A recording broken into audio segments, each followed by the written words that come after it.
तो hey guys welcome to back my new vlog. तो guys आज નો લોકો ફાઇનલી હવાર ઉઠ્યો ને ત્યારે જો મિત્રો હાલ તો કબાટ ખાલી કરવાનું કામ કરશ આ જો મિત્રો બધા કબાટ ખાલી કરે।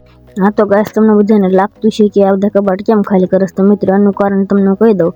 એનું કારણ છે આપણા કબાટમાં પડી ગયા છે ધનિયાડા। જો તમને ઉભરો ધ્યાન દેખાડી દઉં તો જો મિત્રો પેલા બધા હાલ લે।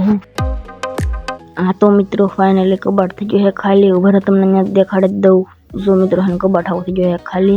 और मित्रों बाहर की ना बधा घऊ काढ्या बाहर। तो मित्रों आम आपड़ा घवस छे। तो मित्रों आपणे नहीं खुले केम के आंखोर मारू छे ताळो, तो आपणे रेवा दईए नहीं खोलवो। बाकी जो फाइनली हाउ थी गयो है खाली। बस तमने फाइनली देखाड़ी दई के आपणे घऊ क्या नाख्या छे। तो मित्रों घऊ बाहर नाख्या है। बाकी जो मित्रों आपणे बनाई नाख्यो छे सकला माटे माळो, पछी कैडबरी चॉकलेट नो कई चॉकलेट खबर नथी पण चॉकलेट ना खोखा बने नाखे माळो। तो चालो टींगाड़ दी। तो मित्रों पहला हान जो आकड़िया बाकड़िया कम्प्लीट कर नाख्यो छे नकर पवन आवे पड़ी जाए। तो ये फाइनली टींगाड़ दी। तो गाइस जो फाइनली हन जो टींगाड़ा गयो छे कम्प्लीट। गाइस फाइनली हन सीताफळ में आपण टींगाड़ दीधो छे माळो। बाकी जो जाड़ो है बाकी जो गाइस माळो कम्प्लीट टींगाड़ा गयो छे। बाकी जो तमने मारो आ व्लॉग गम्यो होय तो लाइक सब्सक्राइब कर दीजो। बाकी तो bye bye tata take care bye bye.